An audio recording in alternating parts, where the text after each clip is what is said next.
우리만 이렇게 못 살고 우리만 이렇게 자유가 없고 민주주의가 없다라는 것을 북한 주민들이 알았다라는 것, 그게 핵심이라는 거죠. 그러한 생각을 하는 사람들을 통제하기 위해서 북한 당국의 위로부터의 억압과 감시와 통제는 더 세질 수밖에 없겠죠. 그런데 밑에서부터 올라오는 이 분출하고자 하는 힘은 더 강하면 이게 폭발할 수밖에 없다는 겁니다. 그렇기 때문에 이 민심의 이반이 결국은 북한 정권의 붕괴로 이어질 수밖에 없다. 그래서 우리가 지금은 북한 정권의 급변 사태에 대한 부분들을 반드시 준비를 해야 될 때이고요.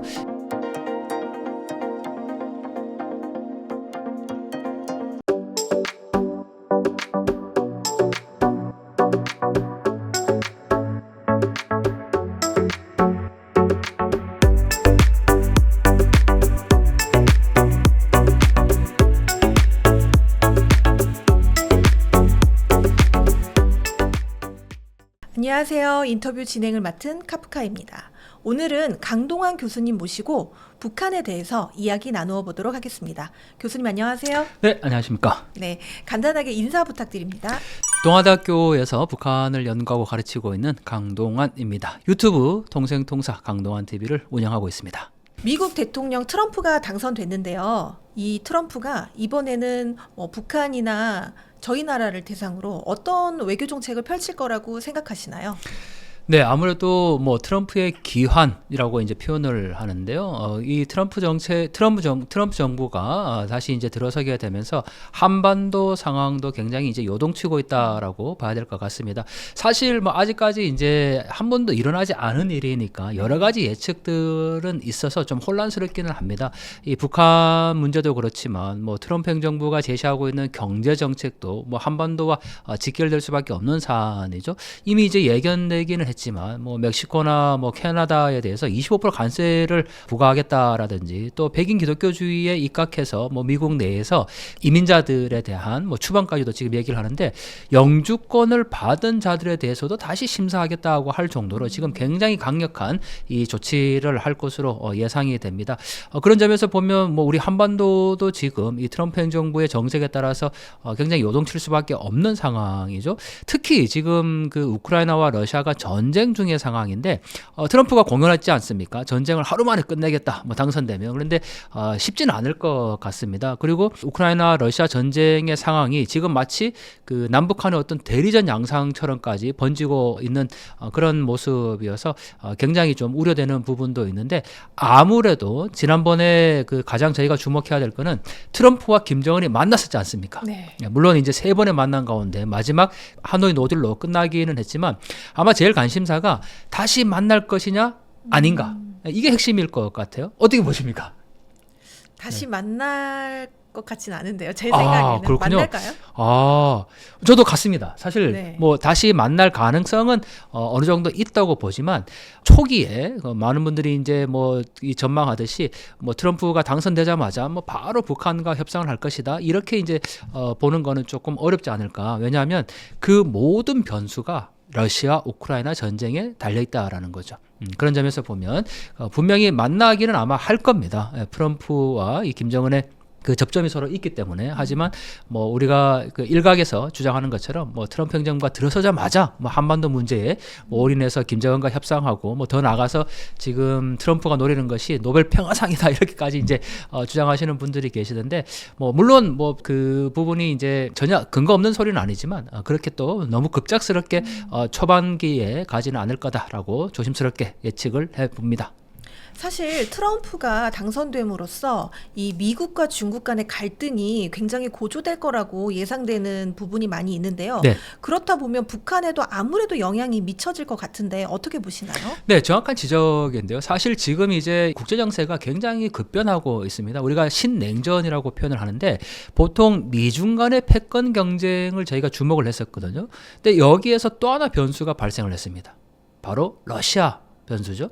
그러니까 이제 저희가 지금까지는 미국과 중국의 패권 경쟁 그리고 트럼프가 다시 들어서면서 중국에 대항하는 어떤 경제적 봉쇄라든지 중국 인권 문제의 제기라든지 이런 것들이 이제 예상이 됐었는데 여기에 결정적으로 지금 러시아 변수까지 들어오게 된 거죠. 그런데 지금 사실 우리가 그 북한 문제를 다루는 데 있어서 북중 간의 혈맹 관계로서 항상 전제를 하고 미국이 어떻게 정책을 취할 것인가 이게 우리의 관심사였고 방향이었는데 지금은 좀 달라졌습니다. 않습니다. 지금은 북중 관계의 혈맹이라기보다는 북러 간의 밀착이 너무나도 지금 가깝게 이루어지고 있는 상황이죠. 여기에다가 지금 미국이 이 러시아 우크라이나 전쟁에 어떻게 대응하느냐가 또 더해졌으니까 이 북한 문제가 결국은 뭐 북중 간의 어떤 그 연합, 뭐 협력 또는 혈맹 뭐 이런 관계로 가면서 그 미중 간의 패권 경쟁 안에서 이 문제를 다루기보다는 오히려 지금 미국과 러시아 간의 이 전쟁 양상 속에서 북러 간의 관계가 어떻게 전개될 것인가, 이게 이제 우리의 핵심이 될 것 같아서 조금은 이 방향성이 바뀌고 있다라고 볼 수가 있죠. 네. 북한은 끊임없이 핵 보유국으로서의 그 지위를 획득하려고 하는데 또 미국에서 이걸 또 잘 가만두지 않잖아요. 네네. 인정받을 수 있을 거라고 보시나요? 사실 그 북한이 핵 보유국으로서 이제 인정을 받고 뭐 핵 보유국 지위가 된다라는 거는 자신들의 그 정권의 체제를 유지하겠다라는 거거든요. 그러니까 김정은 정권의 가장 뭐 관심사는 결국 뭐겠습니까? 뭐 북한 주민들이 먹고 사는 문제, 뭐 북한을 발전시키고 이게 아닌 거죠. 김정은 정권 자신의 어떻게 하면 그 유지할 수 있을 것인가, 그게 이제 핵심이다 보니까 핵은 하나의 자신의 정권을 유지하기 위한 절대적인 이 변수라는 거죠. 그런 점에서 보면 뭐 북한으로서는 당연히 핵 보유국 지위로서 자신들의 체제를 인정받고 더 나아가서 그걸 통해서 뭐 핵 군축 협상을 하면서 경제적인 지원을 받는다라는 게 이 장기적인 어떤 목적이자 계획이었던 것 같습니다. 하지만 한번 실패한 경험이 있잖아요, 이미.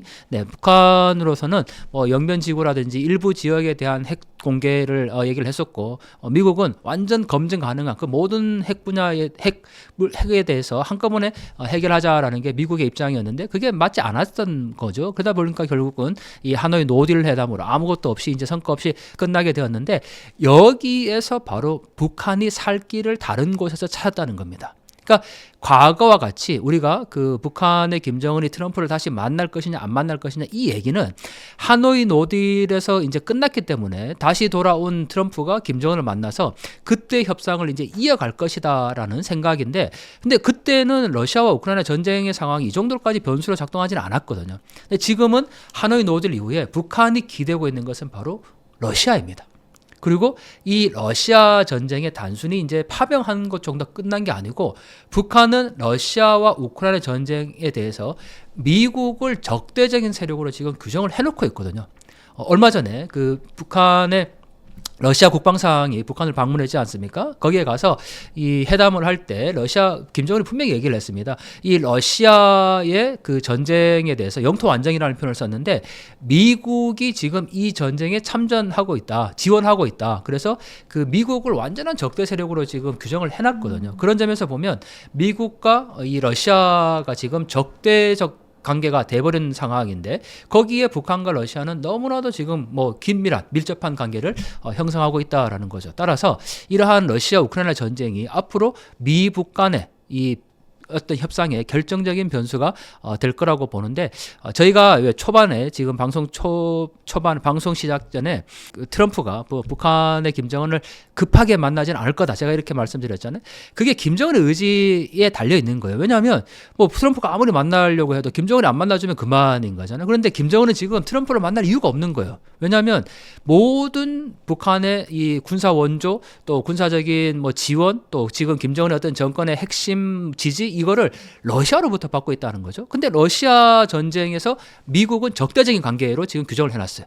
그러면 결국은 이 북한의 김정은이 러시아하고 긴밀한 관계 속에 있는데 갑자기 미국과 뭐 회담을 한다, 협상을 한다, 있을 수 없는 일이라는 거죠. 지금은 북한이 김정은이 특히 위험한 도박을 이 러시아에 지금 올인한 상황이라고 봐야 됩니다. 그러니까 앞으로 미국 트럼프 행정부가 들어서서 뭐 북한과 협상을 할지 말지 그 여부는 우크라이나 전쟁의 상황이 어떻게 달라지냐에 따라서 전혀 다른 판도로 갈 수 있다라고 봐야 되는 거죠. 미국이 트럼프 대통령이 북한에게 실질적으로 얻고자 하는 거는 뭐라고 보시나요? 사실 미국이 얻고자 하는 거는 우리가 과거에 경찰 국가라고 이제 표현을 했지 않습니까? 경찰 국가 역할을 한다면 뭐 동아시아의 안정과 또 북한의 어떤 민주화, 인권의 개선 뭐 이런 부분들을 생각할 수 있겠지만, 트럼프의 관점에서 보면 많은 분들이 지금 지적하고 있는 것이 노벨 평화상에 대한 이야기입니다. 그러니까 트럼프가 뭐 어느 정도 이제 경제적인 부는 다 이뤘잖아요. 사실 뭐 더 이상 뭐 할 게 없어요. 그런데 본인이 노벨 평화상에 대한 관심들이 굉장히 많다라는 게 계속 이제 그 일각에서 나오고 있는 이야기인데 지금 전 세계에서 분쟁이 이루어지고 있는 곳이 지금 실제로 전쟁을 하고 있는 러시아 우크라이나 지대, 그다음에 중동 문제, 그다음에 북한 문제. 항상 그 중동 문제와 북한 문제 이 두 축이었는데 지금은 러시아 우크라이나 전쟁이라는 변수가 또 있는 거거든요. 그러면 트럼프 입장에서는 러시아와 우크라이나 전쟁을 빨리 종식시키고 여기에서 북한 문제로 다시 돌아와서 뭐 북한의 비핵화를 이끌어낸다든지 아니면 김정은의 어떤 개혁 개방에 자그마한 성과를 만들어낸다면 그거는 충분히 노벨 평화상으로서의 그 자격을 인정받을 수 있게 된다라는 거죠. 뭐 트럼프로서는 당연히 그러한 부분들을 노릴 수밖에 없을 것 같고 반대로 북한의 입장에서도 이게 이제 접점이 맞아야 되는 부분인데 만약에 트럼프가 그런 입장이라면 북한도 적당하게 또는 트럼프의 요구를 들어줄 수 있는 예를 들면 지금처럼 뭐 핵보유국 인정이라든지 이런 걸 가기 위해서는 본인들이 지금 계속해서 특히 대선 과정에서 북한이 영락 없이 우리가 뭐 추측해서 한 번도 빗나간 적이 없어요. 반드시 대선 전에 북한이 ICBM을 쏠 것이다 라고 얘기했는데 결국 쐈지 않습니까? 그것은 자신들의 협상력을 가장 극도치로 지금 올려놓은 상황이거든요.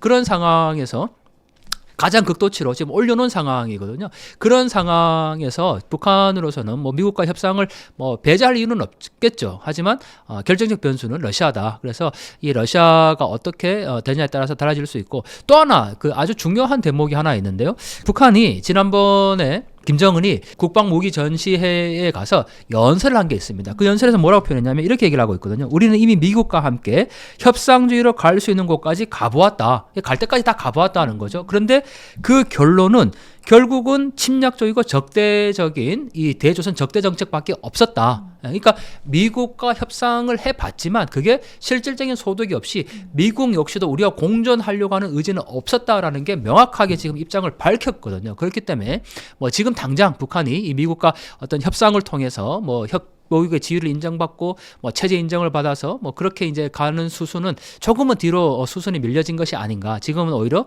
북한으로서는 오로지 지금 러시아에 올인하고 있는 상황인데 뭐 트럼프의 이제 과제겠죠. 러시아 전쟁을 어떻게 끝내고 이 문제를 다시 북한으로 어떻게 가지고 갈 것이냐. 트럼프의 핵심 과제일 것 같습니다.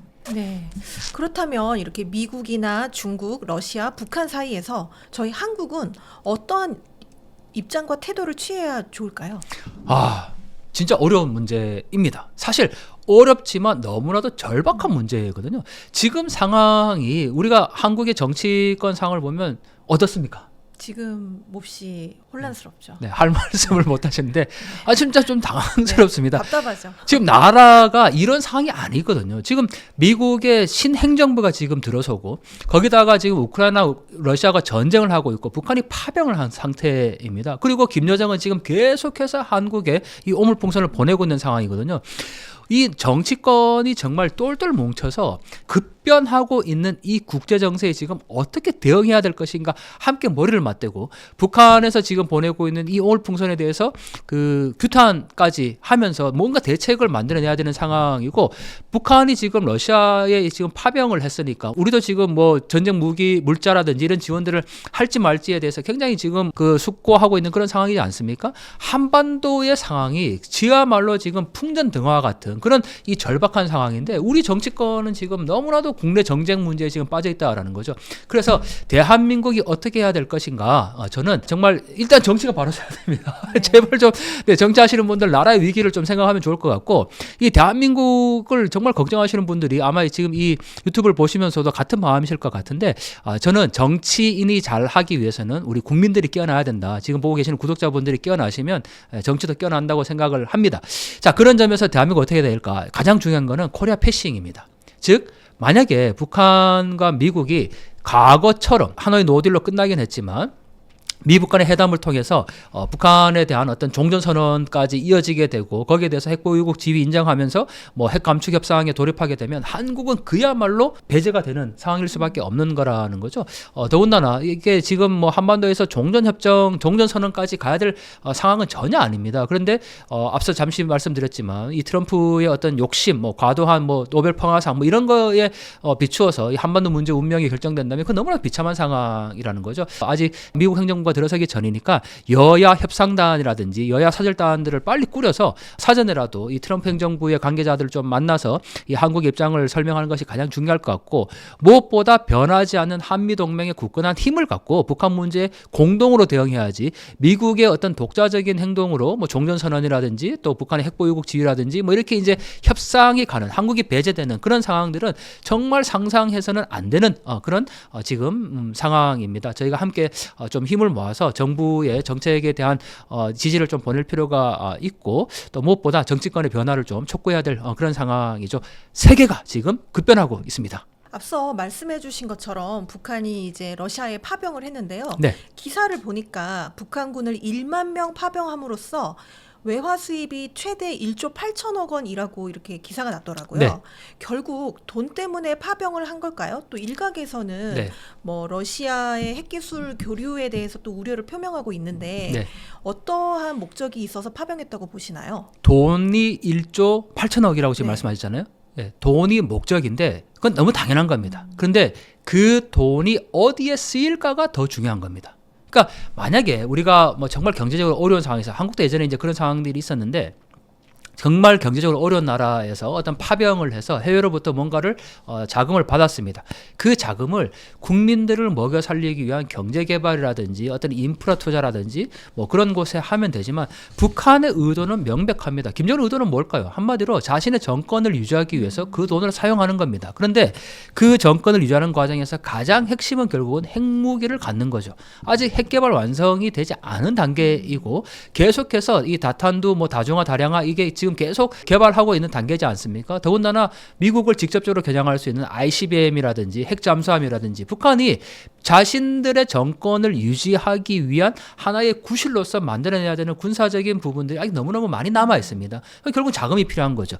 그 파병을 해서 얻은 돈으로 지금 이렇게 주민들의 먹고 사는 문제에 개발에 투자한다거나 뭐 그런 게 아니고 자신의 정권 유지를 위해서 지금 이렇게 활용하고 있다는 거죠. 그래서 우리가 지금 규탄할 수밖에 없는 상황이고, 그 수많은 북한의 군인들, 뭐 군인들 우리가 이제 그 당연히 주적이라고 얘기를 하지만 이 상황은 좀 다른 것 같아요. 북한의 그 수많은 청년들을 지금 총알바지로 남의 나라 전쟁에 보내놓고 자신은 정권 유지를 위해서 그 돈을 갖고 무기 개발을 한다. 이거 분명히 규탄받아야 될 대상입니다.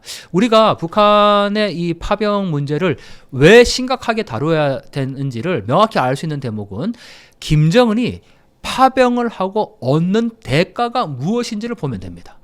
결코 주민들을 위한 게 아니라는 거예요. 예, 그게 뭐 핵무기 만드는 게 그게 북한 주민들을 위해서 도움이 되겠습니까? 전혀 아니거든요. 예, 그래서 명백한 북한의 의도가 바로 거기에 있기 때문에 우리가 이걸 규탄해야 되는 거고, 더군다나 더 나가서 이 러시아 전쟁이 결국은 그 침략 전쟁입니다. 명분이 없는 전쟁이에요. 뭐 예전에 우리가 자유민주주의와 뭐 이 수호 공산주의와 대응하기 위해서 전쟁을 하고 싸웠다, 이런 명분이 지금 아니잖아요. 정말 말 그대로 남의 나라를 침략한 건데, 그 전쟁에 자신의 정권 유지를 위해서 돈을 받기 위해서 그 군인들을 지금 파병을 했다.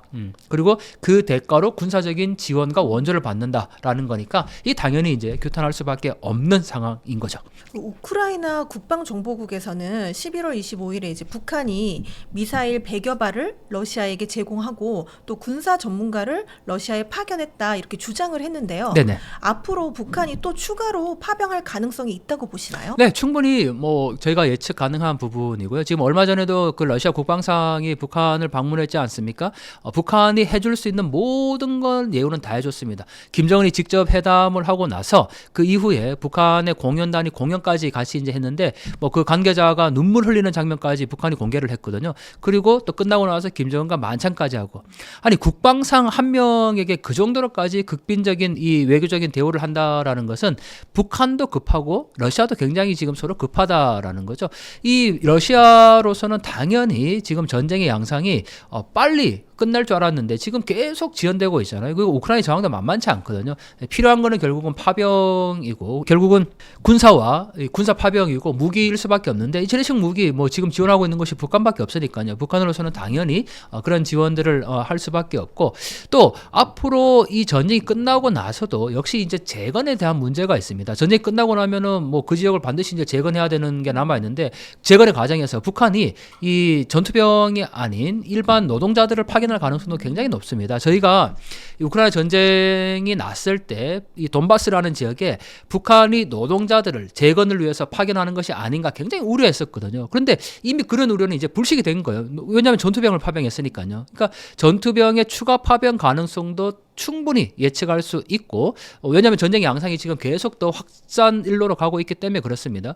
그리고 전쟁이 끝난다고 하더라도 이 북한에서 어떤 해외 노동자 파견을 통해서 러시아와 계속 이어질 수밖에 없는 상황이죠. 그러다 보니까 이 국방상이 왔을 때 이 북한에다가 제안했지 않습니까? 내년 전승절 80주년 기념식 때 북한군이 참석하면 좋겠다.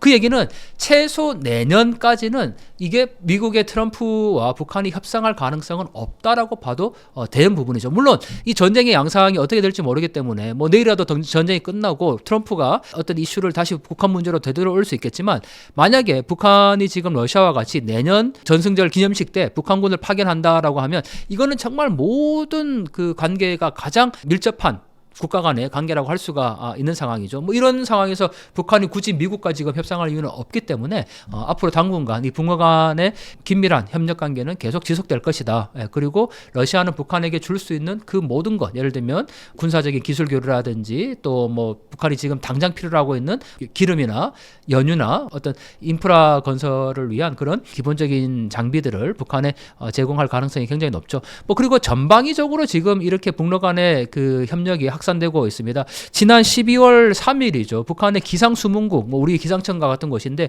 그 관계자가 또 러시아를 갔거든요. 그러니까 뭐 예술 분야 갔죠. 뭐 지금 기상국까지 갔죠. 그러니까 모든 분야에 뭐 체육은 말할 것도 없고요. 그 모든 분야에 북러 간에 지금 협력이 강화되고 있는데, 그거는 이 군사 부분이라는 큰 우산 아래 그 작은 서브 단위로 뭐 기술 분야 또 뭐 지금처럼 기상, 뭐 체육, 예술, 문화 모든 부분들이 다 지금 연계되어 있는 상황이라고 볼 수가 있죠. 그런데 그러다 보니까 틈새가 생길 수 있습니다. 이건 결국은 김정은이 러시아에 올인하는 거거든요.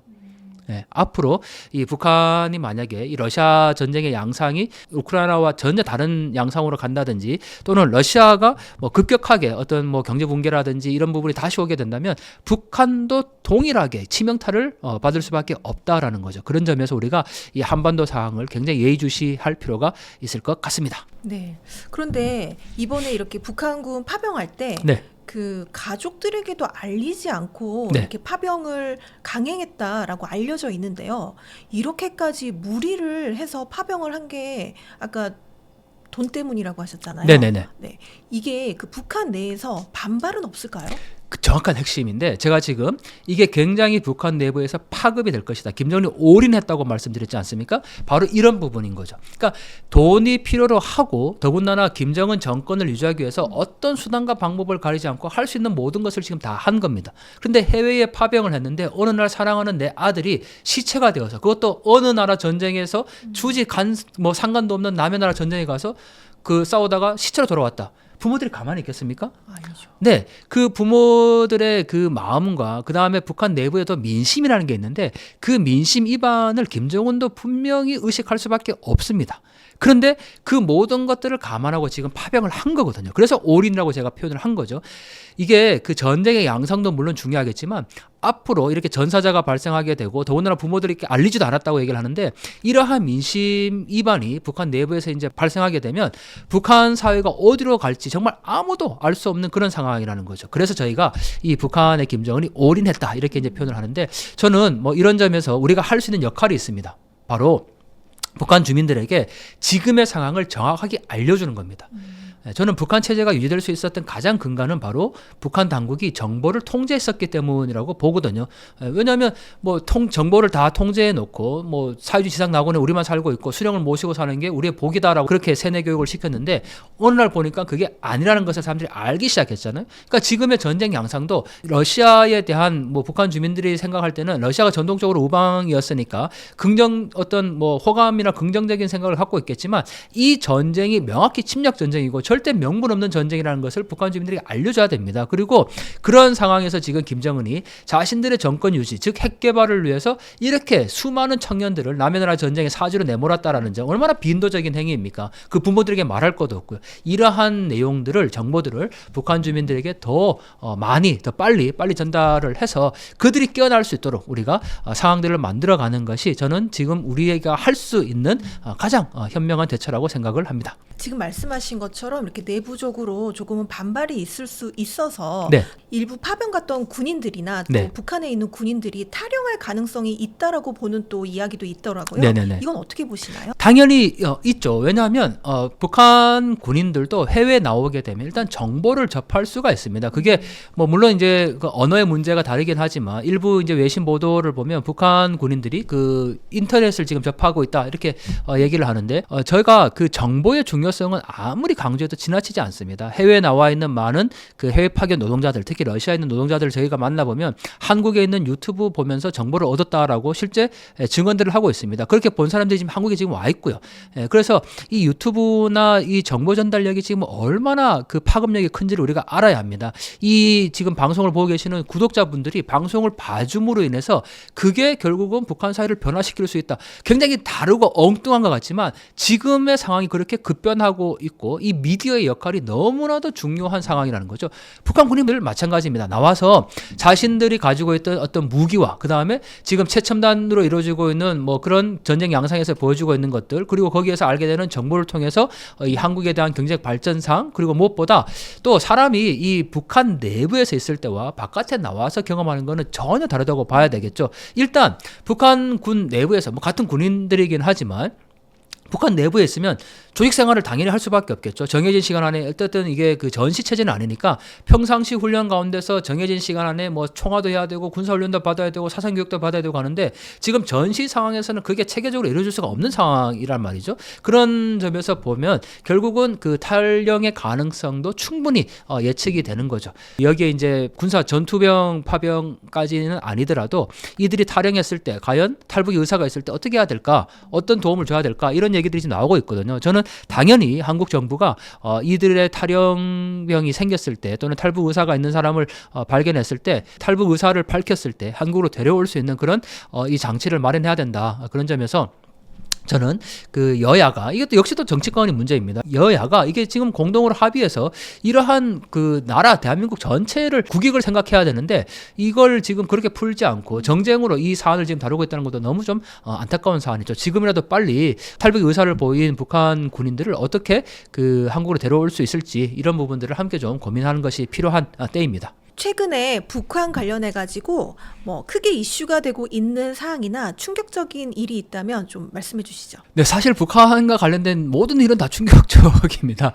아니 지금 뭐 오물풍선이 계속해서 날아오고 있지 않습니까? 근데 얼마 전에 우리 합참에서도 발표를 했는데 이 오물풍선의 정확도가 더 이제 높아지고 있다. 그 얘기는 용산 대통령실을 겨냥을 해서 그 지역에 집중적으로 지금 오물풍선이 떨어지고 있는데 내용물도 바뀌고 있어요. 그게 과거에는 그냥 뭐 그 전까지는 지금까지 총 30여 차례를 보냈는데 그 전까지는 진짜 쓰레기를 넣었어요. 근데 최근에는 보면 그 한국의 정치적인 내용을 반영한 즉 탄핵에 대한 얘기를 하는 삐라가 대부분이요. 뭐 그 수천 장의 지금 삐라가 이렇게 이제 그 다량의 삐라가 이곳에 지금 집중적으로 떨어지고 있는데 이것도 지금 우리가 잘 대응하지 못하고 있는 것도 너무너무 충격이고 또 북한에서 지금 그 수해 가 발생했지 않습니까? 지난 7월에 수해가 발생해서 계속 수해 복구 작업을 하고 있는데 김정은도 이 수해 복구 현장에 지금 3번이 나갔습니다. 근데 이게 중국에서 그 압록강 건너 북한의 수해 현장의 그 작업장을 촬영한 영상이 속속 공개가 되면서 이게 얼마나 열악하다라는 것이 지금 알려지고 있거든요. 제 유튜브에도 개인적으로 그 몇 개의 방송을 좀 올려놨는데 정말 여러분들 그 먹는 물이 없어서 압록강에 나가서 그 물을 구하고 있는 그 북한 청년 돌격대들의 모습이라든지 또 여성 청년 돌격대가 그 무거운 그 장비들을 함께 옮기고 있는 모습들 그리고 한 달 만에 지금 16층 아파트가 새로 세워졌다고 얘기를 하는데 그 아파트가 정말 깡통 아파트에 아무것도 없어요. 그런 부실 공사를 지금 하고 있는 모습들이나 이게 정말 보면 너무나도 충격이고 경악하지 않을 수가 없는 부분이죠. 저희가 북한 경제가 너무너무 어렵고 북한 주민들이 참 열악하게 살고 있다. 맨날 이렇게만 얘기를 하니까 그 잘 피부에 안 와닿아요. 그리고 이런 주장들이 사실일까? 막 이렇게 의심하시는 분들도 의혹을 갖고 보시는 분들도 계신데 이거는 뭐 대한민국에서 만든 영상도 아니고 중국에서 압록강 건너 신의주의 그 건설 현장을 촬영을 한 건데 고스란히 그 모든 열악한 실상이 다 드러납니다. 더 중요한 건 거기에 김정은이 왔다 간 곳이에요. 현지 지도를 한 곳이에요.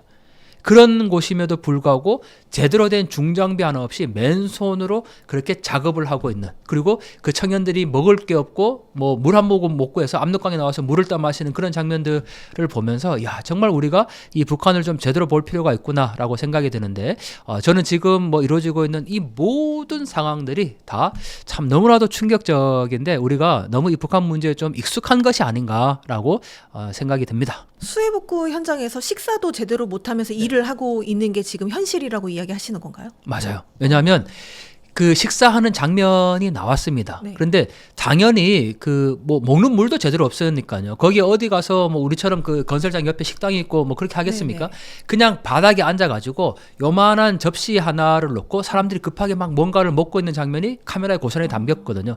예, 그게 이제 뭐 제대로 이제 먹지도 못하고 일을 하고 있는 장면이고 더 놀라운 거는요.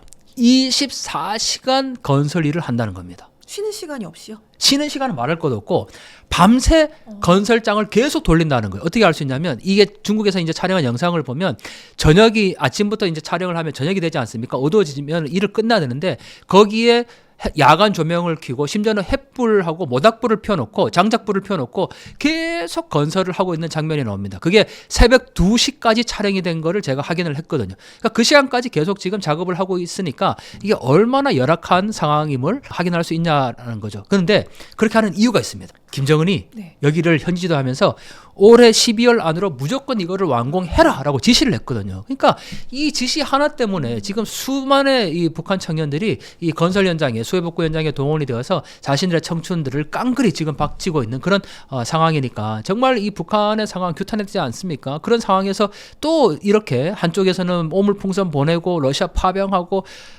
이 정말 북한의 이 독재 아무리 정말 비판해도 저는 부족하지 않을 것 같습니다. 사실 많은 분들이 북한의 이제 실상에 대해서 우리나라 뉴스에서 접하는 게 이제 대부분이거든요. 네. 그렇다 보니까 지금 북한의 뭐 체제가 붕괴될 수 있다, 그런 위험 요소들이 있다고는 하는데 모르시는 분들이 굉장히 더 많아요. 네. 어떠한 위험 요소들이 좀 있을까요? 저는 북한의 체제가 뭐 붕괴되냐 아니냐 뭐 또 이렇게 말씀드리면 야, 그 얘기 뭐 1994년 김일성 죽었을 때부터 들었다. 30년 된 얘기다. 막 네, 이렇게 이제 말씀들을 하시거든요. 그런데 그때 상황과 지금의 상황은 완전히 다릅니다. 무엇보다 북한 주민들이 깨어나고 있고 거기에 정보가 굉장히 중요한 요인이라는 겁니다. 자, 북한 체제가 유지되기 위해서는 외부로부터 정보를 철저히 통제하면 돼요. 그리고 배급을 주면 됩니다. 먹는 문제를 해결해 주면 돼요. 그런데 지금 먹는 문제 해결하지 못하잖아요. 그리고 정보가 지금 들어가고 있잖아요. 오직하면 북한의 이 장마당 세대가 아버지 어머니 때와는 전혀 다른 생각을 지금 하고 있다는 거죠. 일단 충성도가 약한 거예요. 네. 예, 그리고 무엇보다 북한이 오죽하면 반동 사상 문화 배격법이라는 것을 만들었겠습니까? 그 법의 골자는 한마디로 남한 영화나 드라마를 조직적으로 유포하거나 봤을 경우에는 최고 사형까지 시킬 수 있다라는 거예요. 그런데도 이게 통제가 안 되잖아요. 왜냐하면 정말 이 남한 영화나 드라마에 한 번 빠지면 마약처럼 헤어나올 수가 없다라고 표현을 하거든요. 그 얘기는 그 정도로 외부 정보를 접하면서 자신들의 체제가 얼마나 모순적이라는 것을 사람들이 알아가기 시작했다라는 거죠. 그러면 그러한 생각을 하는 사람들을 통제하기 위해서 북한 당국의 이 위로부터의 억압과 감시와 통제는 더 세질 수밖에 없겠죠. 그런데 밑에서부터 올라오는 이 분출하고자 하는 힘은 더 강하면 이게 폭발할 수밖에 없다라는 겁니다. 저는 어느 정도 이제 그 임계점에 다다랐고 정말 북한 주민들이 이 북한 내부의 어떤 상황들에 대해서 불만을 갖고 있을 수밖에 없는데 여기에 또 하나 북한이 기름을 부은 게 있습니다. 바로 김주애. 아니 이 10대 소녀를 지금 후계자 아닌 후계자로 마치 지금 북한이 그 상정한 것처럼 그렇게 공개적으로 활동을 하고 있지 않습니까? 북한 주민들로 보면 정말 어이없는 상황인 거죠. 이 북한 내부에서 지금 4대 세습을 하겠다. 그것도 10대 어린 여자아이에게 이 뭐 정치 이 권력을 지금 승계하겠다라고 하니까 북한 주민들의 불만은 높을 수밖에 없는 상황인 거고, 저는 또 그 가장 중요한 거는 비교라는 관점입니다. 그러니까 과거에는 비교할 증거가 없었어요. 자기들이 뭐 이렇게 그 미국의 대북 제재를 받고 뭐 제북 적대시 정책, 대조선 적대시 정책 때문에 어렵게 생활을 해도 그게 결국은 뭐 전 세계 인민들이 다 겪는 동일한 거라고 생각을 했지만 이제는 그게 아니라는 걸 알게 됐어요. 우리만 이렇게 못 살고 우리만 이렇게 자유가 없고 민주주의가 없다라는 것을 북한 주민들이 알았다라는 거, 그 비교의 증거가 생겼다라는 거, 그게 핵심이라는 거죠. 제가 얼마 전에 그 만난 그 탈북민 중에 아마 기억하실 겁니다. 작년에 동해안에서 목선을 타고 일가족이 탈북한 사례가 있었습니다. 네, 뉴스에서 본 것 같습니다. 네네. 네. 제가 그 주인공을 직접 만났거든요. 그런데 그 탈북을 주도했던 사람이 누구였냐면 20대 여성 청년이었습니다. 그 여성 청년이 가족을 데리고 탈북을 결심하기까지 가장 결정적인 계기는 한국의 영화나 드라마를 보면서 생각을 깨쳤다라는 거고, 더 중요한 거는 내가 여기에서 살면, 즉 북한이죠. 살면 도대체 나의 미래는 어디에 있는가? 그런 고뇌를 했다는 거예요. 그런 고민과 고뇌 속에서 결국은 자기가 목숨을 걸고 자기 가족들을 데리고 목선을 타고 동해안으로 올 수 있었다라는 거죠. 한국에 들어오기 전에 그 공해상까지 나갔을 때 이 청년 여성이 그렇게 말했다고 합니다. 나는 이제 여기에서 죽어도 여한이 없다. 왜냐하면 저 감옥 같은 북한을 벗어났다는 것만으로도 나는 성공한 거다. 근데 그렇게 얘기하면서 돌아보니까 자기 가족들이 있었던 거죠. 그래서 이 가족들 나는 다 살려서 대한민국까지 가야 되겠다라고 생각해서 다시 그 정신을 가다듬고 한국까지 왔다고 하는데, 결정적인 변수가 바로 한국의 영화 드라마, 즉 정보였지 않습니까? 그렇게 깨어난다라는 거죠. 그런 점에서 보면 저는 30년 전 북한이 붕괴한다 그런 주장과 지금의 상황은 완전히 달라졌다라고 저는 보고요. 또 하나 중요한 거 있습니다. 제가 이번에 그 캐나다에 그 출장을 갔었는데요. 그 캐나다에서 그 북한 변화를 위해서 일하고 있는 NGO들이 있습니다. 굉장히 역량이 있는 NGO인데 이들이 대부분 이제 그 한인 2세들로 이루어져 있거든요. 근데 뭐 변호사들도 있고 한데, 그 한인 2세들이니까 뭐 북한 문제 당연히 한인 2세라고 하면 그 아버지 어머니가 이제 그 캐나다나 해외 이제 이민을 가서 거기에 현지에서 태어난 분들을 2세라고 얘기를 하는데, 그 젊은 청년들이 지금 어떤 생각을 하고 있냐면 북한에 어떻게 하면 정보를 투입을 해서 북한 주민들을 깨울 것인가, 이걸 고민하고 있어요. 근데 그냥 뭐 지금 한국에서 하고 있는 것처럼 뭐 풍선 보내고 전남 보내고 이게 아니고, 지금 이 21세기 AI 시대에 걸맞는 그러한 기술을 도입해서 어떻게 하면 북한 주민들에게 정보를 전달할 수 있을 것인가. 심지어는 일론 머스크가 얘기하는 그 스타링크까지 얘기를 해요. 그걸 어떻게 응용해서 북한 주민들에게 정보를 전달할 것인가. 처음에 들으면 굉장히 허황한 얘기 같잖아요. 막단 예산도 필요할 것 같고. 그런데 지금 그거를 실제로 하기 위해서 일을 하고 있는 청년들이 있다라는 거죠. 저는 그걸 보고 정말 깜짝 놀랐습니다. 우리가 정말 너무 우물한 개구리처럼 이렇게 그 여기 안에서 우리는 지금 뭐 여전히 통일해야 되냐 말아야 되냐 이런 논쟁하고 있고, 뭐 통일되면 북한에 거지들 몰려오고 뭐 이런 얘기들만 하고 있잖아요.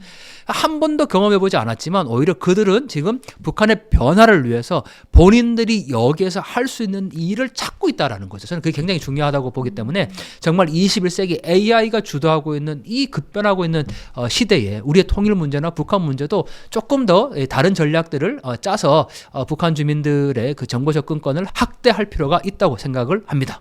그렇게 북한 내부의 민심이 굉장히 안 좋음에도 불구하고 또 정부에서 시키면 강제 파병도 당하고 또 새벽 2시까지 근로도 해야 되고 노동도 해야 되고 계속 또 체제 안에서 일을 하게 되잖아요. 그러면 우리나라 같은 경우는 민심이 악화되면 나와서 집회라도 하는데 북한 분들은 그런 거를 민심이 악화되면 어떻게 그걸 표출을 하시나요? 일단 질문을 주실 때 어떻게 표출하나요? 라고 질문을 주셔서 일단 감사합니다. 왜냐하면 많은 분들이 왜 북한에서는 시위를 하지 않나요? 이렇게 질문을 주시거든요. 근데 저는 우리가 알고 있는 지금 그 질문 속에 모든 정답이 있는데, 우리는 집회 결사의 자유가 있습니다. 뭐 이런 시위도 할 수 있고, 뭐 심지어는 대통령 물러나라고 시위해도 뭐 잡혀가지 않는 그런 세상에 살고 있지 않습니까? 하지만 북한은 아직까지는 공포 정치가 여전히 남아있다라는 거죠. 말 한마디 잘못하면 정말 지도새도 모르게 끌려가서 목숨을 잃을 수 있는 그 독재가 여전히 남아있고, 더군다나 우리가 한국도 약 약 3, 40년 전에 뭐 독재가 있었다고 얘기를 하는데 그때 말 한마디 잘못했다고 해서 또는 뭐 정권에 저항했다고 해서 총살시키진 않았잖아요. 공개처형 한 사례 들어봤습니까? 한국에서? 아니요. 없었거든요. 근데 북한은 그게 지금 현재 진행형이라는 사실입니다. 그럼 결국은 우리가 생각하는 대규모 집회를 하기 위해서는 누군가 그것을 조직하고 또 거기에 사람들이 호응해서 어떤 광장에 모여야 되는데 그걸 결집할 수 있는 세력까지는 아직까지 이루어지지 않고 있다는 거죠. 왜 그럴까? 그걸 하면 3대가 멸족될 수 있다는 그런 두려움이 여전히 남아 있습니다. 그리고 공개 총살 당하는 장면을 어릴 때부터 사람들이 봤다라는 거죠. 그게 심각한 트라우마로 여전히 남아 있는데 야 북한 사람들은 왜 시위를 못해? 우리는 다 이렇게 민주화를 이뤘는데 북한 사람들 너무 우매한 거 아니야? 저는 그렇게 비판하기는 좀 너무 우리의 시각이지 않을까. 물론 북한 주민들이 지금 저렇게 물론 어떤 분들은 뭐 댓글을 통해서 야 북한 주민들이 저렇게 그냥 뭐 순응하면서 지금 말씀 주신 것처럼 네. 그냥 명령하면 다 따라하고 하니까 이제 우리의 그 역할을 할 수가 없다. 그건 뭐 북한 주민들 운명이다 이렇게까지 말씀하시는데 저는 그 북한 주민들이 그렇게 할 수밖에 없는 이유가 그 절대절명의 공포 정치가 여전히 작동하고 있는데 그러한 와중에도 그 틈새가 지금 발생하고 있다는 겁니다. 즉 대규모의 시위는 발생하지 않았지만 누군가 시장에서 이제 장사를 하는데 그 불법인 거죠. 근데 그 물건을 이제 빼앗으려고 뭐 보이브나 공안이 이제 오게 되면 뭐 거기에 대해서 저항하는 모습들 그리고 뭐 왜 이걸 뺏어가냐 이렇게 이제 말하는 것 자체가 사실 과거와 비교하면 정말 많은 변화라고 할 수가 있는 거죠. 그러니까 북한에서 시위가 났거나 또는 뭐 대규모 시위는 아니더라도 누군가가 저항을 했거나 그게 안 나오잖아요 뉴스에. 우리가 알 수가 없는 거잖아요. 그래서 우리가 야 북한에서 왜 저렇게 조용해 뭐 무슨 일이 아니라 이렇게 얘기하고 있지만 실제 북한에서는 무슨 일이 일어나고 있는 거 아닐까요?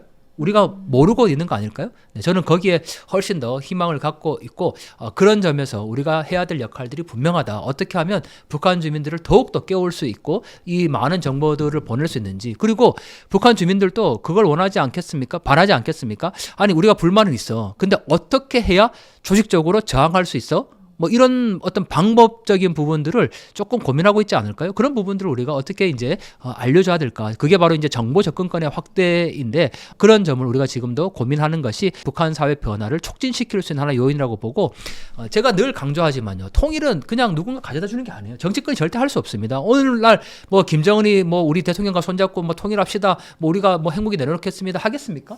절대 안 할 거거든요. 그러면 누군가가 우리에게 통일을 갖다 주는 게 아니고 우리가 북한 사회를 변화시킬 수 있는 일을 해야 된다라는 거죠. 지금 여기에서. 그게 바로 저는 북한 주민들을 깨우는 거, 정보를 투입하는 거. 탈북민들이 이 대북 풍선을 보내고 있고 물론 그걸 지원하는 것도 방법일 수 있겠지만 그거와 함께 AI 시대에 함께 AI 시대에 정말 최첨단 방법으로 할 수 있는 게 분명히 있을 것 같아요. 저도 그 방법을 지금 몰라서 너무너무 안타깝고 좀 답답한 심정인데 그런 그 전공을 하시는 분들 또는 우리 지금 방송을 보고 계시는 구독자분들이 정말 좋은 아이디어 있으면 저희한테 좀 알려주시면 좋을 것 같습니다. 그걸 우리가 그 집단지성이라고 얘기할 수 있을 것 같은데 북한 주민들을 깨울 수 있는 최첨단 획기적인 아이디어 공모하면 좋겠습니다. 최근에 그 북한에서 송전탑을 해체하는 모습을 보여줬는데요. 그 이유가 무엇이라고 보시나요? 일단 북한에서 지금 이루어지고 있는 모든 내부적인 문제는 지난 2024년 1월 15일에 김정은이 연설한 걸로 거슬러 가야 됩니다. 김정은이 그때 제1의 적대국으로 불변의 주적으로 간주해라라고 지시를 했거든요. 그리고 한국에 대해서 이제는 동포, 동족, 뭐 통일 이런 단어를 쓰지 말라라고 지시를 했습니다.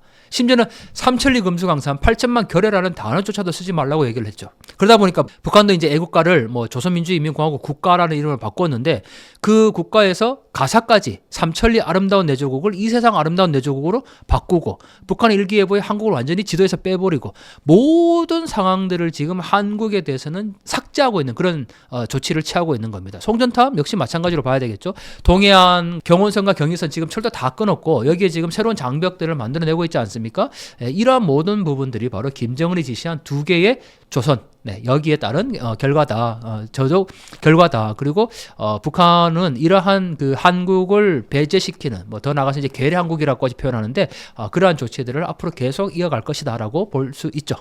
그 동해선 쪽에 남북 연결 육로를 폭파해가지고 거기를 대전착오로 조성했다고 들었는데요.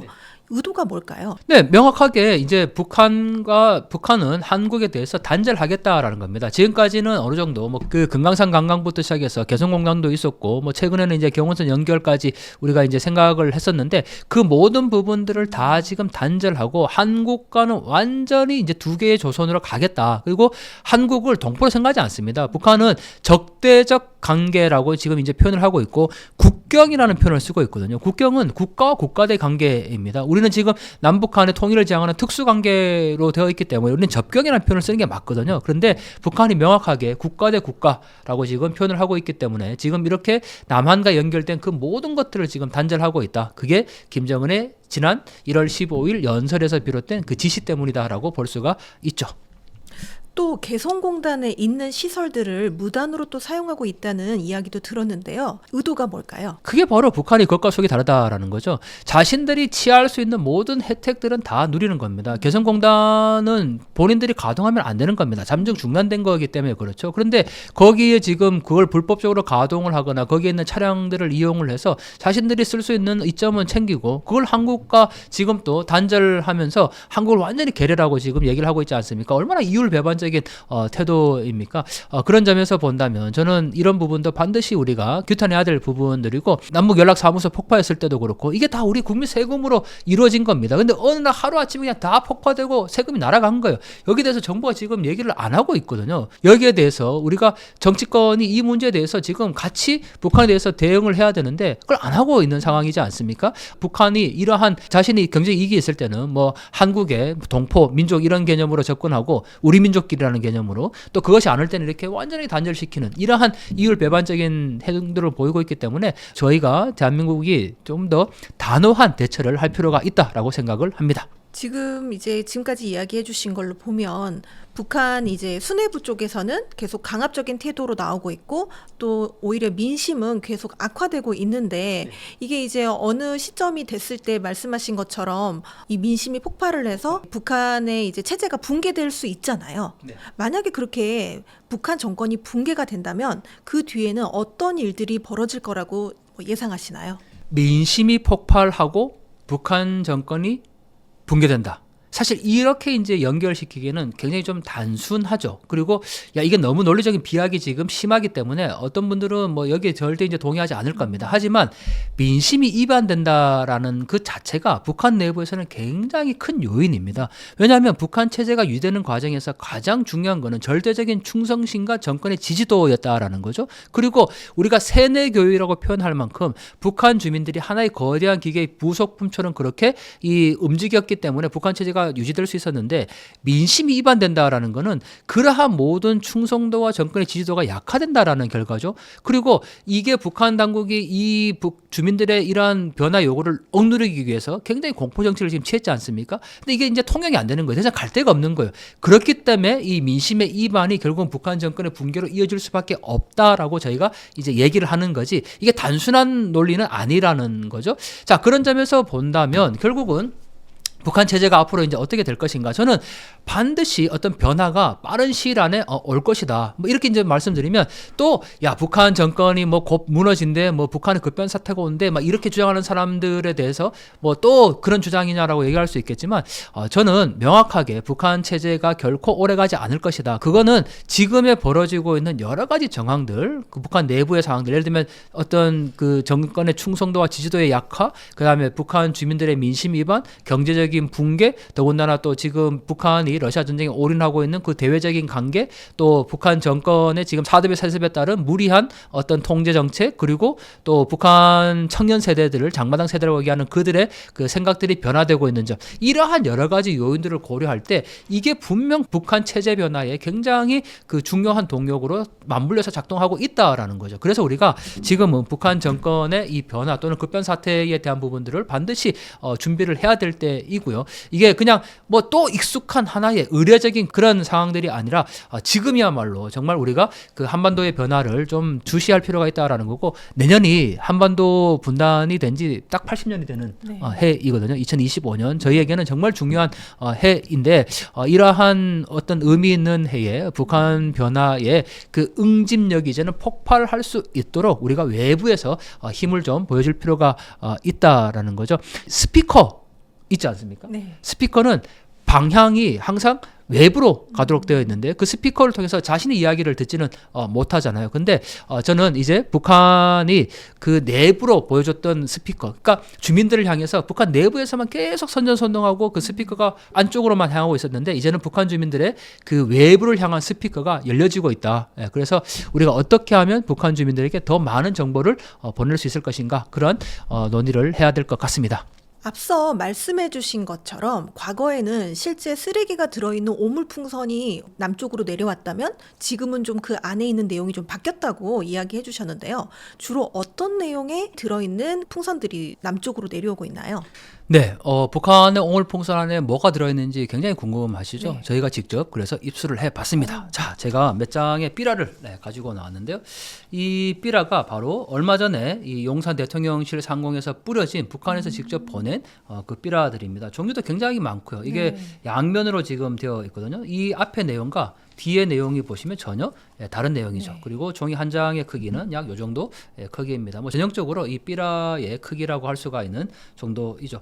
이 실제로 이제 그 오물풍선 안에 이제 들어 있었던 건데 대부분의 내용이 굉장히 국내 정치의 내용들을 많이 담고 있고 뭐 전쟁이 곧 뭐 발생할 수 있다, 뭐 조심해라, 뭐 이런 내용들을 담고 있습니다. 근데 좀 이제 내용을 제가 뭐 다 읽어드리진 않겠지만 좀 유치해요. 완전 초딩 수준의 그런 내용들이 좀 많습니다. 예를 들면 뭐 K-푸드, K-뷰티, 뭐 K-팝 뭐 이런 얘기 하잖아요. 네네네. 북한이 우리 K를 아주 조롱한 내용이 하나 있는데, 자, 이 보시면, 네. 자, 소름 돋는 K자랑, 제가 이것만 하나 읽어드릴게요. 보시면, K4대, K비리, K정쟁, K독재, K가계비, K쪽방, K양극화. 아, 네. 네. 세계 최고 K 기록. 자, 보시면요. 네, 세계 최고 K 기록이라고, 네, 세계 최고 K 기록이라고 되어 있죠. 이런 내용들을 주로 이제 담고 있습니다. 그런데 이 양상이 이제 달라지고 있다라는 건데, 이 삐라가 사실 처음에 북한이 보낸 오물풍선에 들어있지 않았습니다.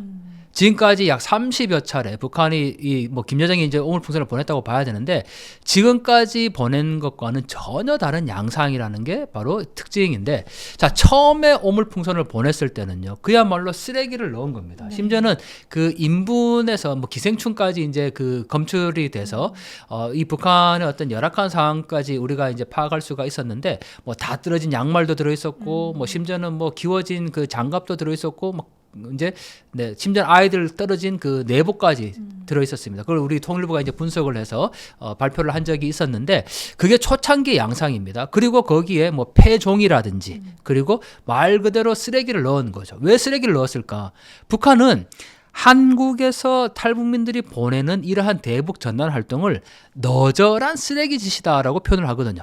그래서 너희들도 한번 당해봐라, 이런 의미로 이 쓰레기를 넣어서 보낸 거예요. 그래서 우리가 이제 쓰레기 풍선, 오물풍선이라고 얘기를 하는 거죠. 그런데 어느 순간부터 이게 양상이 달라지기 시작합니다. 그러니까 자신들이 보냈던 지금 말씀드린 뭐 다 떨어진 옷, 양말 이런 것들을 가지고 우리 정부가 분석을 해서 언론에 발표를 했죠. 이 북한의 정말 너무나도 열악한 경제 상황이다라고 발표를 하니까 그 다음부터 바뀐 게 이제 상표가 들어간 포장지를 넣은 겁니다. 그런데 그 상표도 일반적으로 이제 쓰는 쓰레기도 있지만 공장에서 인쇄를 했다가 잘못된 거. 예를 들면 뭐 인쇄 상태가 이제 아주 열악해서 그 표현이 제대로 안 된 거나 뭐 오타가 나거나 이런 것들, 그런 거를 잘라서 이제 그 안에 넣은 거예요. 그러다가 최근에는 이렇게 삐라를 대량으로 이제 넣기 시작을 한 겁니다. 그 얘기는 북한의 오물풍선의 양상이 이제 완전히 달라졌다라는 거죠. 처음에는 우리가 탈북민 단체들이 보냈기 때문에 자기들도 보낸다. 이게 핵심이었어요. 근데 지금은 어떤 명분을 이제 제시하면서까지 반드시 자기들이 보내야 될 때 이거를 보내고 있다는 겁니다. 그러니까 지금은 탄핵 정국을 통해서 남남 갈등을 굉장히 유도를 하면서 이 오물풍선을 보내고 심지어는 지금 접경 지역의 주민들이 그 개 소음 때문에 잠을 못 이루고 네. 불편을 호소하고 있지 않습니까? 뭐 불편 정도가 아니라 거의 뭐 살 수 없다고까지 얘기를 하는데 그러한 내용까지도 지금 이 삐라에 담겨 있습니다. 자기들이 그냥 방송을 중단하면 될 일이에요. 네. 근데 이걸 통해서 계속 대한민국 정부, 즉 우리 사회에서 우리 정부가 지금 이렇게 대북 강경책을 취하고 있기 때문에 이렇게 남북 간이 지금 극도의 대결 상태로 가고 있다. 전쟁 위협까지 가고 있다. 그러한 분위기를 계속 지금 만들어내고 있다는 거죠. 그게 결국은 이 삐라를 지금 보내야 되는 북한의 필요성 때문에 보내는 거예요. 이거를 우리가 뭐 탈북민 단체들이 보냈기 때문에 북한이 보낸다. 이런 논리가 이제 성립이 안 되는 거예요. 네. 최소한. 왜냐하면 지난 11월 26일인데요. 김여정이 담화를 발표했습니다. 네. 근데 이례적으로 이 담화에서 어떤 얘기를 하냐면 자, 북한 내부에 또 대북 탈북민 단체들이 보낸 이 삐라가 발견되었다. 공화국 모략을 했다. 그리고 그걸 규탄한다. 이게 다예요. 그래서 어떤 분들은 야, 뭐 다시 보낸다는 얘기가 이번에는 없었다고 얘기하지만 그걸 담화를 발표한 그 자체가 다시 풍선을 보내겠다라는 그 의도를 담은 거예요. 그래서 제가 그 발표가 나오자마자 담화가 나오자마자 날짜를 체크해 봤습니다. 그런데 정말 아니나 다를까 그 26일 이후로부터 한 4일 동안 북한에서 북서풍이 굉장히 강하게 부는 것으로 예고가 돼 있습니다. 바람의 예측은요 거의 뭐 정확합니다. 왜냐하면 그 바람과 풍랑의 예측에 따라서 이제 어선에 영향을 미치기 네. 때문에 대부분의 뭐 내일 비가 옵니다. 이거하고는 전혀 다른 양상이거든요. 앞으로 4일 동안 북서풍이 뭐 초속 20에서 30m까지 예견되어 있었던 바로 그 시기에 딱 김여정이 이 담화를 발표를 한 거죠. 그리고 나서 정말 아니나 다를까 이틀 뒤에 북한 오물풍선을 띄운 겁니다. 바람의 방향이 맞았으니까요. 근데 거기에 이렇게 삐라가 들어있었던 거죠. 그 얘기는 이제는 우리가 보냈기 때문에 거기에 대응해서 너희도 한번 쓰레기를 주워봐라, 힘들어해봐라 이게 아니라는 거예요. 자신들이 이러한 어떤 남남 갈등을 조장하고 삐라를 통해서 뭔가 전하는 메시지가 있다라는 것을 명확하게 지금 의도하고 있다라는 거죠. 그래서 우리의 대응이 이제는 좀 달라져야 됩니다. 여러분들 이렇게 북한이 또 오물풍선 띄우면 또 속보가 나오겠죠. 뭐 북한에서 이제 오물풍선 띄웠습니다. 뭐 적경지나 서울 인근 경기 지역에 있는 분들은 뭐 직접 만지지 말고 신고해 달라. 그리고 지방 분들은 뭐 아무것도 관심 없어요. 왜냐하면 한 번도 그걸 받아본 적이 없으니까요. 근데 지금은 이제 굉장히 심각한 상황입니다. 왜냐하면 북한이 우리 합참이 이제 발표를 했는데 이 북한이 30여 차례 띄우다 보니까는 이 정확성이 굉장히 높아졌어요. 이거는 뭐 GPS나 이런 수신 장치로 가는 게 아니라 그야말로 바람에 의한 동력으로 가는 건데 그 바람의 이 영향이 어떤 GPS나 이런 것들을 통해서 명확하게 자신들이 이거를 보낼 수 있는 곳까지 보낸다라는 거죠. 지금 계속 집중되고 있는 것은 용산 대통령실 인근입니다. 여러분들 만약에 이것도 저는 이제 부산에 있으니까 이걸 구할 수가 없잖아요. 네. 제 유튜브 구독자분께서 제가 이제 이런 거 쓰레기 연구하고 그러니까 관심을 갖고 이걸 주워서 일부러 보내주신 거예요. 근데 그분이 어떻게 알았겠습니까? 언론에서 자, 북한이 오물풍선을 또 띄웠습니다. 그리고 뭐 이게 이제 터지게 되면 뭐 지금 용산 대통령 일대에 이렇게 삐라가 부러졌다라고 언론에 나오면 그 시간에 간 겁니다. 네. 가서 직접 그 자리에서 이걸 주운 거예요. 예, 그 정도로 이 북한의 어떤 명확한 의도가 있다라고 봐야 되니까 이제 우리의 좀 대응이 달라져야 할 때다라는 거죠. 앞으로도 그럼 이렇게 오물풍선을 계속 지속적으로 보낼 거라고 보시나요? 가능성이 있죠. 왜냐하면 최소한 바람은 북한 편입니다. 북서풍은 한겨울에 불거든요. 이제 지금부터 계속 불 때입니다. 그리고 뭐 북서풍이 조금 불 때가 아니고 초속 20에서 30m, 30 정도로 이렇게 분다라는 거는 그 북한에서 떠밀려오는 쓰레기나 이 풍선이 뭐 남한 어디든지 지금 갈 수 있다라는 거거든요. 근데 지금 북서풍이 이제 불기 시작하는 한겨울이 지금 다가오고 있잖아요. 네. 더군다나 날씨 영향도 있지만 북한이 이제는 이런 삐라를 보내는 게 명확한 의도를 갖고 자신들이 원하는 지점에 이걸 보낼 수 있는 상황까지 온 거예요. 그래서 이러한 남남 갈등을 조장하고 특히나 계속해서 이 삐라의 가장 핵심은 종류가 굉장히 많잖아요. 네. 근데 이 모든 종류의 단 한 가지 공통적인 주제는 바로 탄핵입니다. 이 탄핵에 대한 얘기를 계속하고 있기 때문에 이러한 어떤 우리 사회 내부의 남남 갈등으로서 사회적인 혼란을 조장하고 정권의 이 지지도를 약화시키는 그러한 어떤 그러한 그 움직임들을 확산하기 위해서라도 북한은 계속 보낼 것이고 또 한국에 대해서 김여정이 지금 이거를 주도하고 있지 않습니까? 왜냐하면 뭐 담화도 발표하고 뭐 본인이 직접 띄웠다고도 얘기를 하고 있으니까요. 근데 왜 이렇게 보내는가? 김정은이 지시했잖아요. 네. 네. 한국을 제1의 주적으로 불변의 적대국으로 제1의 주적으로 불변의 적대국으로 간주해라라고 얘기를 했고 계례 한국이라고 지금 표현을 했기 때문에 이러한 삐라 공세를 통해서 한국에 대한 적대적 그 위협을 계속 높여갈 수밖에 없을 것이다라고 보죠. 그렇다면 이러한 북한의 태도에 대해서 저희는 어떻게 대응을 하는 게 좋은 거라고 보시나요? 자, 일단은 이제 우리가 너무 일상의 영역에서 익숙함으로부터 좀 벗어나야 됩니다. 우리 지금 당국도 계속해서 경고는 보내고 있지만 왜냐하면 이게 그냥 이제 뭐 삐라가 그 오물풍선이 이제 띄워졌으면 그냥 한국에 이제 뿌려지고 그걸 또 수거하면 되고 그게 다예요. 근데 북한의 양상이 지금 어떻게 이제 달라질지 알 수 없다라는 거고 우리 합참도 이제 그 위기를 인식한 것 같습니다. 그렇기 때문에 북한의 오물풍선의 정확도가 점점 높아지고 있다. 이게 특정한 의도를 담고 있다. 이렇게 이제 발표를 했거든요. 지난 12월 2일 날. 자, 그러다 보니까 이제 우리의 대응도 명확하게 조금 더 적극적인 공세를 좀 취할 필요가 있다라는 거죠. 만약에 이게 우리 상공에 이제 오기 전에 조준 사격을 할 수 있으면 저는 해야 된다고 생각합니다. 이게 북한에 대해서 어떤 공식적인 또 군사적인 조치까지도 저희가 생각을 해야 되지만 더 나가서 가장 문제는 이렇게 해도 우리 사회가 전혀 반응하지 않는다는 게 문제예요. 특히 정치권이 이 문제에 대해서 지금 너무 안일하게 대처를 하고 있잖아요. 그러니까 북한으로서는 이게 지금 이렇게 보내는 거에 대해서 별로 뭐 자기들이 지금 국제법을 위반하고 있고 군사적인 어떤 위협을 하고 있다는 걸 인식을 못 하고 있어요.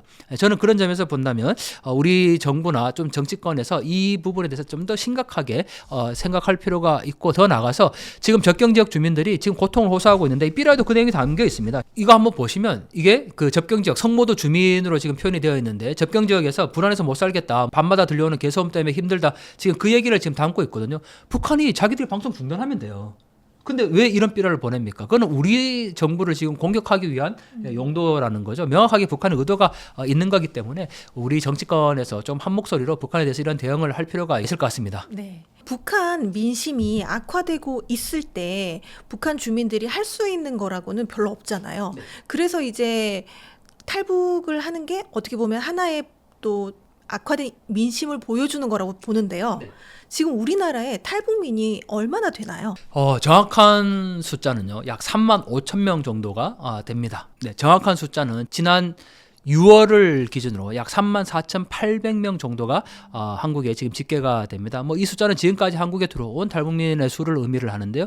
물론 최근에는 이 탈북민 수가 급감을 했습니다. 한 해에 1,000명 이상까지 올 때가 있었거든요. 그런데 이 코로나19 팬데믹을 지나면서 코로나19 시기에 많은 그 탈북의 루트가 완전히 지금 중단이 돼버렸죠. 일단 탈북을 하려면 압록강과 두만강을 건너야 되는데 중국과 북한 사이의 그 국경을 완전히 봉쇄했었지 않습니까? 코로나 시기에. 그러다 보니까 탈북하는 길이 완전히 막혀버렸고 또 하나는 그 북한에서 이제 탈북을 하는 경우도 있지만 이미 중국에 와 있는 탈북민들이 한국에 들어와야 되는데 그 루트가 완전히 닫혀버린 겁니다. 중국이 코로나19 때 지역과 지역의 이동을 완전히 봉쇄를 했고 심지어는 지금 안면 인식 기술까지 도입을 해서 뭐 이동 자체가 신분증이 없는 사람들이 이동하기가 굉장히 어려운 상황이 되어버리는 거죠. 그러다 보니까 지금 한 해에 들어오고 있는 숫자가 뭐 거의 100명도 안 되는 정도로 지금 급감을 했는데 어쨌든 지금 우리 사회에 우리의 이웃으로 또 먼저 온 통일이라고 불리는 그들은 약 3만 5천 명 정도가 지금 한국에서 살고 있습니다. 사실 한국에 있는 탈북민도 있으시겠지만 말씀하신 것처럼 한국에 아직 들어오지 않은 또 해외에 있는 탈북민도 있잖아요. 네네. 그 규모는 또 어떻게 되나요? 사실 그 국내에 들어와 있는 탈북민 3만 5천 명 가운데 70%가 여성입니다. 거의 이제 75%가 됐습니다. 맞네요. 그러니까 10명 중에 7명은 여성인데 그 7명의 여성 가운데 또 대다수는 중국의 인신매매를 당한 경우가 굉장히 많습니다. 그러니까 지금도 이 탈북을 해서 북한에 체류하고 있는 사람이거나 또는 인신매매를 당해서 중국에 있는 그 여성의 수를 뭐 많게는 30만까지 추산을 합니다. 그런데 정확하게 그 숫자를 지금 파악하기가 어렵습니다. 이건 이제 민간단체에서 나온 이제 일부 추산의 근거인데 뭐 30만까지는 아니더라도 그래도 우리가 5만에서 10만 명 정도는 아직까지 중국에 있을 것이다라고 이제 저희가 추정을 하는데요. 지금 국내에 들어온 탈북민보다 훨씬 더 많은 숫자지 않습니까? 네. 그 정도로 많이 있습니다. 우리가 관심을 두고 함께 지금 풀어가야 될 문제인데 재외공간 탈북의 루트가 지금 계속 막히고 있죠. 탈북의 루트가 일단 압록강과 두만강을 건너면 중국을 종단해서 이 중국의 곤명이라는 곳, 쿤민까지 와야 됩니다. 그 쿤민까지 오면 거기에서 이 베트남, 미얀마, 라오스 밀림을 지나서 그 메콩강을 건너서 태국에 오면 그 태국에서 한국으로 들어오는 게 일반적인 코스거든요. 왜 그렇게 하냐면 중국이나 베트남, 미얀마, 라오스에서 잡히면 다시 북송을 시킵니다. 사회주의권 국가의 그 관계 때문에. 그런데 태국은 난민으로 인정을 해서 태국은 이분들을 난민으로 인정을 해서 다시 한국으로 보내주게 되는 거죠. 예, 그래서 태국까지 이제 올 수밖에 없는 루트였고 그 전에는 몽골 루트도 있었습니다. 이 고비 사막을 넘어서 오는 곳. 그렇지만 이 몽골 루트도 지금 완전히 막혀버렸고 또 탈북의 루트 과정에서 가장 중요한 게 바로 브로커 역할인데 이 동해안과 서해안은 브로커 없이 그냥 일가족이 목선을 타고 넘어오는 경우도 굉장히 많습니다. 그러니까 그런 다양한 이제 이 경로들이 있는 거죠. 그러니까 그 중국 루트 또 몽골 루트 그리고 또 동해안과 서해안에서 목선을 타고 오는 루트 또 심지어는 뭐 철책을 그냥 군인들이 건너오는 것도 있습니다. 근데 어쨌든 우리 사회에서 와 있는 대부분의 탈북민들은 이 브로커를 통해서 태국 루트를 통해서 온 경우가 대다수라고 볼 수가 있는데요. 그만큼 한국에 오는 과정들이 목숨을 걸고 이 오는 그런 길이라는 거죠. 그렇게 온 탈북민들을 우리는 먼저 온 통일이다라고 이야기를 합니다. 그들과 함께 살아가는 모습들이 저는 통일을 만들어가는 거라고 생각하기 때문에 우리 곁에 온 그 탈북민들을 우리의 이웃으로 먼저 온 통일로 그렇게 따뜻하게 보듬어 주는 것이 저는 필요하다고 생각을 합니다. 이 탈북하시는 분들이 가족이 뭐 함께 탈북하시는 경우도 있지만 또 그렇지 않은 경우도 많을 것 같은데요. 그런 경우에 북한에 있는 가족들과 연락이 가능한가요? 네, 그것도 정확한 지적이시고 또 아주 의미 있는 질문인데요. 지금의 탈북의 양상이 좀 달라지고 있습니다. 초창기의 탈북은 정말 배고파서 뭐 어떤 경우는 탈북하는 과정에서 브로커 없이 그냥 압록강과 두만강을 건너서 온 경우도 많습니다. 그들은 정말 1990년대 말 2000년대 초반까지 배고픔 때문에 탈북을 한 사람들이고 지금은 먼저 온 탈북민이 자신들의 가족을 데려오는 경우가 굉장히 많습니다. 그리고 여기에 온 그 탈북민들이 이제 가족을 데리고 올 수 없는 경우, 예를 들면 부모님이 연로하신다거나 뭐 또는 이제 그 선택의 용기를 내지 못하시는 분들에게는 가족들에게 여기에서 이제 돈을 보냅니다. 그 돈의 규모가 상당한 규모로 지금 이제 연구조사가 이루어지고 있는데요. 그 돈과 함께 저는 가장 중요한 것이 바로 정보라고 생각을 하는데요. 여기에 와서 생활을 하면서 자신이 경험했던 남한의 모습들을 북한 주민들에게 알려주게 되는 거고 또 여기에서 이제 번 돈을 북한 주민들에게 보내주면서 북한 주민들이 그 돈을 갖고 가족들이 생활할 수 있게 된다라는 거죠. 저는 그게 굉장히 긍정적인 효과를 낸다고 생각을 합니다. 그런 점에서 우리가 탈북민이 북한의 가족들에게 돈을 보내는 거나 또는 탈북민 가족들에게 돈을 보내거나 이 정보를 전하는 것이 북한 사회 변화에 굉장히 중요한 동력으로 작동을 할 텐데 또 많은 분들이 뭐 궁금해하시죠. 아니 여기서 어떻게 북한 사람과 전화를 하냐 이렇게 이제 생각할 수 있지만 그 브로커가 중국에서 중국 폰을 이제 들여보내서 그 중국 폰과 연결을 해서 가족들과 이제 연결해주는 방식인 거고 만약에 한국에서 그 가족이 한국에서 탈북민이 가족에 돈을 보냈다고 하면 그 돈을 직접 가지고 가서 이제 그 돈을 직접 전해주고 영상을 촬영을 해옵니다. 증거로요? 증거로. 네, 그래서 뭐 한국에 있는 딸아 내가 이거 돈 잘 받았다. 너도 살기 힘든데 이렇게까지 보내주니까 너무너무 고맙다. 나 걱정하지 말고 북한말로 이제 앓지 말라고 표현하는데 너 아프지 말고 그렇게 앓지 말고 너 거기서 잘 지내라. 이렇게 엄마가 보내준 영상도 제가 직접 확인한 적이 있는데요.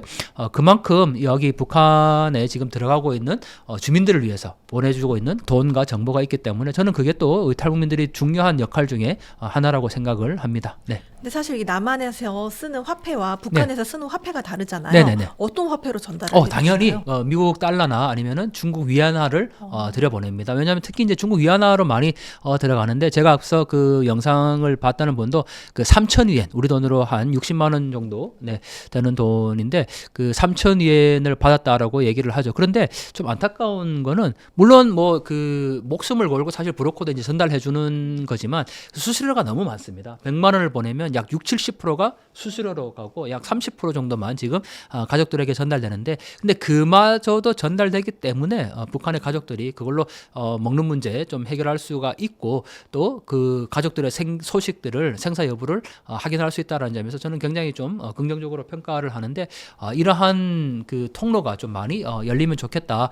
그래서 뭐 지금까지 우리가 그 북한 주민들의 그 입을 열기 위해서 뭐 한국 정부에서 쌀도 지원하고 뭐 이때까지 많은 NGO에서 그런 지원들이 있었지만 지금은 거의 불가능한 상황입니다. 지금도 여전히 뭐 NGO에서 북한 주민들을 위해서 뭐 지원하고 있다 이렇게 얘기하면 그건 거의 저는 이제 그 좀 사실과는 다른 얘기다라고 생각을 하는 게 북한이 받지를 않고 있어요. 그리고 전달할 수 있는 통로가 없습니다. 저는 오히려 그것보다는 북한 주민들의 눈과 귀를 열어주기 위해서 즉 그들이 깨어나서 그들 스스로가 북한 사회 변화를 이끌어낼 수 있도록 그들을 좀 변화시키는 부활시키고 지원할 필요가 있는데 그런 점에서 탈북민들이 보내는 이러한 정보라든지 또 가족들에게 직접 전달할 수 있는 뭐 물자라든지 또는 전달할 수 있는 돈이라든지 이런 것들이 많이 좀 들어가서 북한 사회에 긍정적인 영향을 미칠 수 있을 거라고 생각이 드니까요.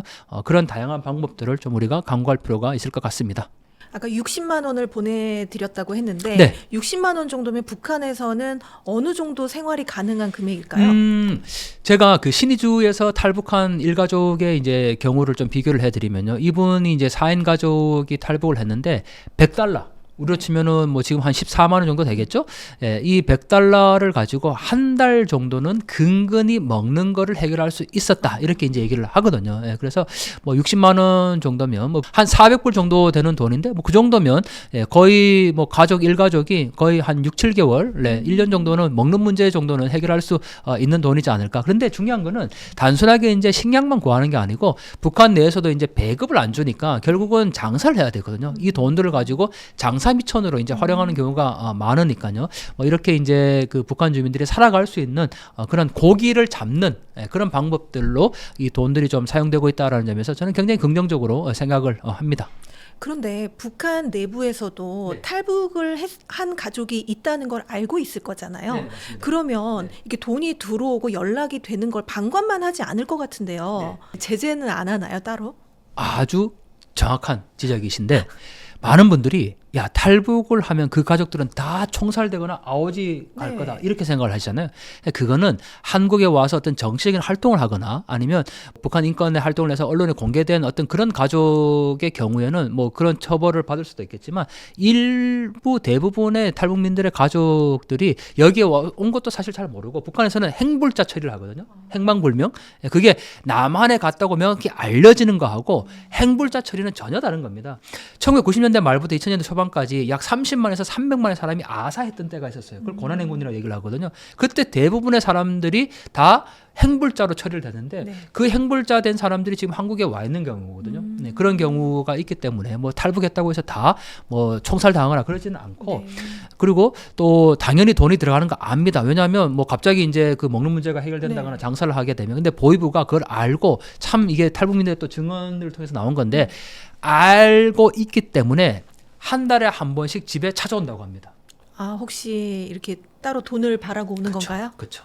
뇌물을 받기 위해서. 네. 그러니까 적당히 살아가는 어떤 그런 이 뜯어먹는 구조가 아래에서부터 위에까지 다 되어 있기 때문에 그걸 뭐 단속해서 그냥 뭐 아오지 보내고 이렇게 해봐야 오히려 자기한테 별로 남는 게 없잖아요. 네. 보위본 입장에서는. 그러니까 한 달에 한 번씩 돈이 들어올 때쯤 되면 알면 그 집에 일부러 찾아온다. 그리고 알고 또 뇌물을 준다. 이렇게 이제 얘기를 하니까 저는 그러한 변화 역시도 그러한 이 실태 역시도 북한 변화의 굉장히 중요한 동력이다. 그러니까 그게 북한의 어떤 주민들을 감시하고 그 해야 되는 엘리트층들이나 또는 감시 요원들이 틈새가 벌어지고 있다라는 거잖아요. 자신의 어떤 경제 이익을 위해서 그 권력을 지금 그 다르게 활용하고 있다라는 거니까 저는 그런 것들이 사회주의 체제 붕괴 과정에서 나타났던 공동적인 현상이니까 그건 역시도 북한 정권 변화에 굉장히 중요한 요인으로 지금 작동하고 있다라고 보는 거죠. 그래서 어떤 방식이든 우리가 정보가 됐든 물자가 됐든 북한 내에 많이 들여보내고 그게 북한 내에 유통될 수 있도록 한다면 저는 북한 변화를 하루속히 더 앞당길 수 있다라고 생각을